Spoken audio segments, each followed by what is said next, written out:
We don't know what we deserve. नमस्कार श्रोते हो, आज आपण ऐकणार आहोत we don't know what we deserve ही कथा. नाव लांबलचक असलं तरी कंटेंट महत्त्वाचे आहे, म्हणून कथा पूर्ण ऐका. तत्पूर्वी आपण या चॅनलवर नवीन आले असाल किंवा आत्तापर्यंत चॅनलला सबस्क्राईब केलं नसेल तर बेल आयकन प्रेस करून अवश्य सबस्क्राईब करा. आपल्या प्रतिक्रिया कॉमेंट बॉक्समध्ये अवश्य द्या, त्यानं माझ्या लेखनकलेला प्रोत्साहन मिळतं. चला तर ऐकूया we don't know what we deserve. Neel आणि पार्थ हे लंगोटियार. लहानपण मजेत गेलं. दोघेही मध्यमवर्गीय कुटुंबात राहिलेले. शिक्षणानिमित्ताने पुण्यात आले.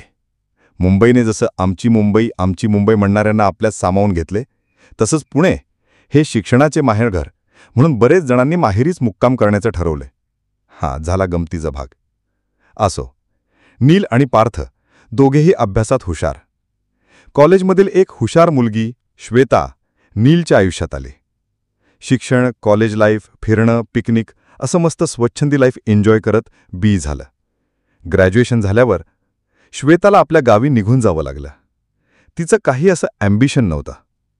लग्नाआधी मस्त हॉस्टेल लाईफ जगायचं बस, कारण घरी असलं की बंधने येतात. वेळेत घरी ये, रात्रीचं फिरू नकोस, इत्यादी इत्यादी.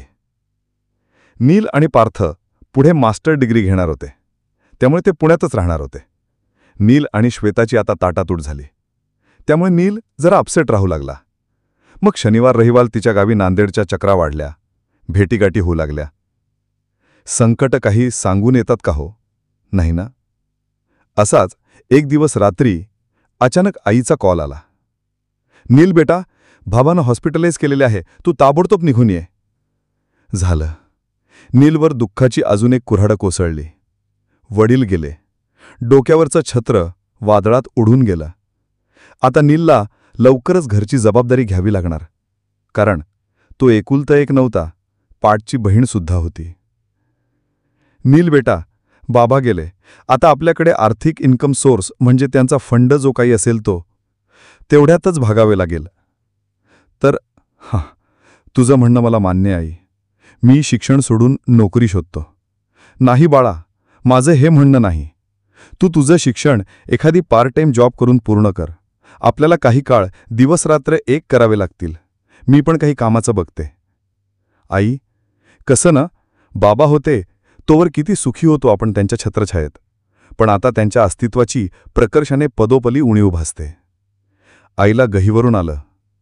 माणूस असतो तेव्हा त्याची एवढी किंमत नसते, किंवा आपण कधीकधी दखलसुद्धा घेत नाही. नीलला पार्थने सावरून घेतलं, जेव्हा जेव्हा त्याला मेंटल सपोर्टची गरज होती. मित्र असावा तर असा. मैत्री तो उत्तमपणे निभवत होता. नील आता पार्ट टाईम जॉब आणि पोस्ट ग्रॅज्युएशनचा अभ्यास यामुळे नांदेडला जाऊ शकत नव्हता. श्वेता नाराज असायची. खरं तर तिनं या कठीण प्रसंगी त्याला समजून घेण्याची गरज होती. शेवटी तिने लग्न करायचा निर्णय घेतला स्वेच्छेने.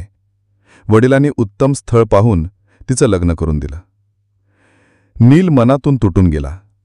पार्थने त्याला समजावलं, नील सोड ना यार. नाही ना, तिनं तुझा विचार केला म्हणजे अरे, ती तुझ्यासाठी बनलीच नव्हती. जे होतं ते चांगल्यासाठीच होतं, हे लक्षात ठेव. What nonsense. माझे वडील गेले त्यात काय चांगले झाले? मग श्वेता गेली सोडून काय चांगले झाले? ही फक्त दुसऱ्याला सहानुभूती देण्यासाठीची वाक्य आहेत. I don't believe. बसेल विश्वास, वेळ आली की, मंद स्मित करत पार्थने म्हटलं. नील पार्थपेक्षा अभ्यासात हुशार होता, पण आयुष्यात अशा घटना घडल्या त्यामुळे रिझल्टवर परिणाम झाला. जेमतेम फर्स्ट क्लास काढला. कॅम्पस इलेक्शन दोघांचंही झालं नाही. नोकरीसाठी ठिकठिकाणी अप्लाय केलं, पण कधी कोणाचा जॅक असायचा तर कधी मनासारख्या ऑफर्स नसायच्या. कधी कोणाचं जास्त कॅलिबर असायचं. 1 महिना 2 महिने असं करत करत वर्ष व्हायला आलं. नील नैराश्याच्या खाईत जाऊ लागला. पार्थने एक दिवस त्याला एका मोटिवेशन सेशन्सला नेलं. त्या दिवशी विषय होता वॉटर मॅनिफेस्टेशन टेक्निक. ऑडिटोरियम खचाखच भरलेले, पण पिन ड्रॉप सायलेन्स. आयुष्य हे रुबिक्स क्यूबसारखं असतं. एकदा शफल झालं की ते नीट करायला आयुष्य जातं, पण त्याची टेक्निक ज्याला माहिती असते तो जिंकतो. आणि तुम्हाला जिंकायचे आहे. मोटिवेशनल स्पीकर अभिमन्यू कानेटकर याने हे वाक्य फेकले तेव्हा गजबजलेल्या ऑडिटोरियममध्ये टाळ्यांचा कडकडाट झाला. त्याची पर्सनॅलिटी, त्याचा लुक, ड्रेसिंग सेन्स, बोलण्यात लयबद्धता, सगळं जस्ट माइंड ब्लोईंग. मुली तर सोडा, मुलं देखील त्याचे फॅन्स होती. त्याची फॅन फॉलोईंग खूप मोठ्या प्रमाणावर होती. अभिमन्यू कानेटकर स्टेजवर फिरत बोलत होता. आज आपण जाणून घेणार आहोत वॉटर मॅनिफेस्टेशन. सर्वप्रथम आपण जाणून घेऊया मॅनिफेस्ट करणे म्हणजे नक्की काय करायचं. सद्गुरू म्हणतात की जसा आपण एखाद्या गोष्टीसाठी देवाकडे प्रार्थना करतो, त्याचप्रमाणे या निसर्गाला आपल्याला हव्या तशा गोष्टी घडण्यासाठी व आपल्या मनाला त्या घडवण्यासाठी प्रार्थना करणे म्हणजे मॅनिफेस्ट करणे होय. पण त्याआधी आपल्याला काय हवे आहे व का हवे आहे हे ठरवावे. पाण्याला आपण जीवन मानतो. जसं पृथ्वीचा 71% भाग पाण्याने व्यापलेला आहे, तसंच आपल्या शरीरात देखील 70 ते 72% पाणी असतं. पाण्याला स्वतःची मेमरी असते. मंदिरात आपण जेव्हा जातो तेव्हा आपल्याला तीर्थ दिलं जातं. का? कारण ते जल त्या पवित्र ठिकाणी ठेवलेलं असतं, त्यावर मंत्रोच्चारण झालेलं असतं. त्यात सकारात्मक एनर्जी असते, ती आपण ग्रहण करतो. तर विचार करा, आपल्याला त्या घोटभर तीर्थाने जे समाधान मिळतं ते फिल्टर्ड वॉटरने सुद्धा नाही मिळत. जपानचे प्रसिद्ध लेखक संशोधक मसारू इमोटो यांनी पाणी या विषयावर सखोल संशोधन केलेले आहे. तसं त्यांनी प्रयोगसुद्धा करून सिद्ध केले.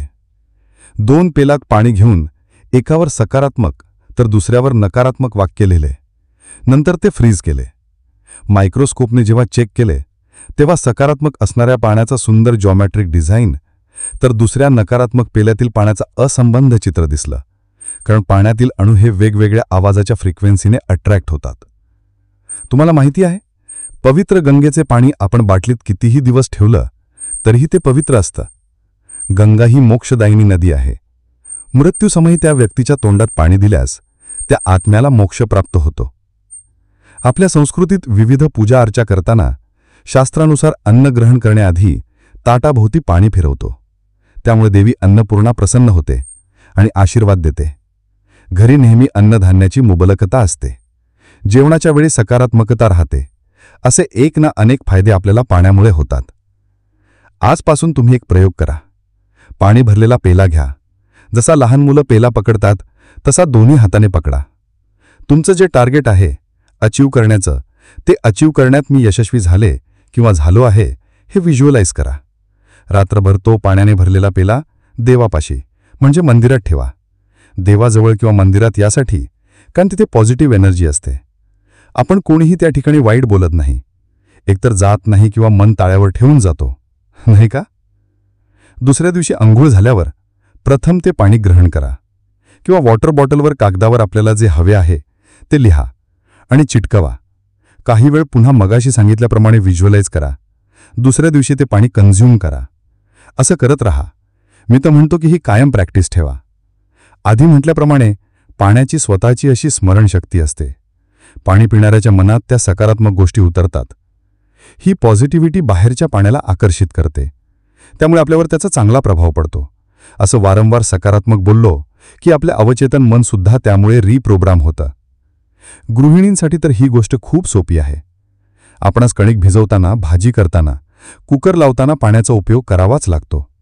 हे सगळं करताना पॉझिटिव्ह विचार मनात आणा आणि काही दिवसांनी त्याचा परिणाम बघा.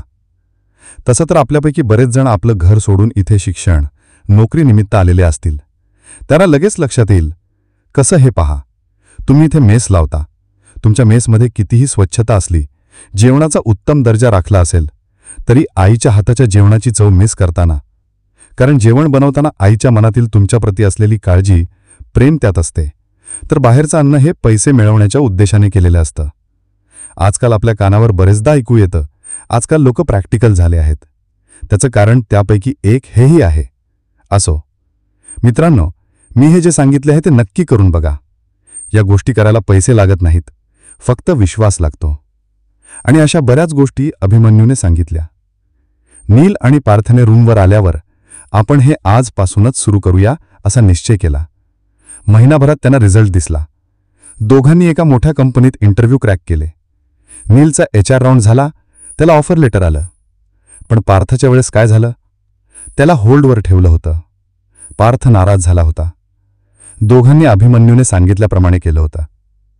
एकीकडे नीलला आपल्या मित्राबद्दल वाईट वाटत होता, दुसरीकडे मोठ्या कंपनीत जॉब मिळाला याचा आनंदही होता. पार्थरा, तू अफर्मेशन व्यवस्थित तर म्हणत होतास ना? हो मित्रा, मी रोज हे म्हणायचं की मला डिझर्विंग जॉब मिळू दे. मे बी मी डिझर्व करत नसेन. नील, तू काय म्हणायचंस? मी म्हणत होतो की मला ॲटलिस्ट चांगल्या कंपनीत जॉब मिळू दे. पार्थाला वाटलं की आपण चुकलो की काय. पण दुपारी त्याला त्याच कंपनीतून फोन आला. मोठ्या पोस्टसाठी त्याला डायरेक्ट HR राऊंडसाठी बोलावण्यात आले होते. त्या दिवशी त्याला ऑफर लेटर मिळाले. दोघांनाही आठवले अभिमन्यूचे वाक्य, मॅनिफेस्टेशन करण्याआधी आपल्याला काय हवे आहे व का हवे आहे हे ठरवावे. तदनंतर नील आणि पार्थचं आयुष्य नीटपणे सुरू झालं. नीलला एके दिवशी गावी गेला असताना वडिलांचे कलीग आणि चांगले मित्र सुधीर काका भेटले. ते वडिलांबद्दल भरभरून बोलत होते. तुझ्या वडिलांनी आयुष्यात एकच चूक केली. इतके वर्ष उत्तम काम करून एका क्षणिक मोहाला बळी पडले. कंपनीच्या महत्त्वाच्या डॉक्युमेंट्सचा गैरवापर होत होता हे माहीत असूनही फक्त पैशाच्या लालसेपोटी गप राहिले. नंतर उघडकीस आले.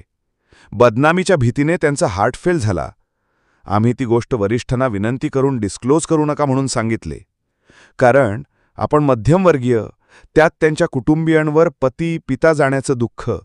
अशावेळी समाजात नाहक बदनामी होईल. फक्त आयुष्यात तुझ्या वडिलांनी केलेली चूक तू करू नये, केवळ ह्यासाठी मी हे सर्व सांगितले. सुधीर काका गेल्यावर तो विचार करू लागला. जर बाबा असते तर कंपनीने मुलाहिजा न बाळगता सरळ जेलमध्ये टाकले असते. नंतर जे कुटुंबावर नामुष्की ओढवली असती. बाबांना स्वतःला असं जगणं आवडलं नसतं, म्हणूनच ते पचवू शकले नाही. म्हणजे पार्थ त्यावेळी म्हणाला होता की जे होतं ते चांगल्यासाठीच होतं. आता मग श्वेताचं काय? हा प्रश्न त्याच्या मनात आला. पुण्यात आल्यावर पार्थला सर्व हकीकत सांगितली. नील, तुझ्याकडे श्वेताचा नंबर आहे ना? का उडवून टाकला?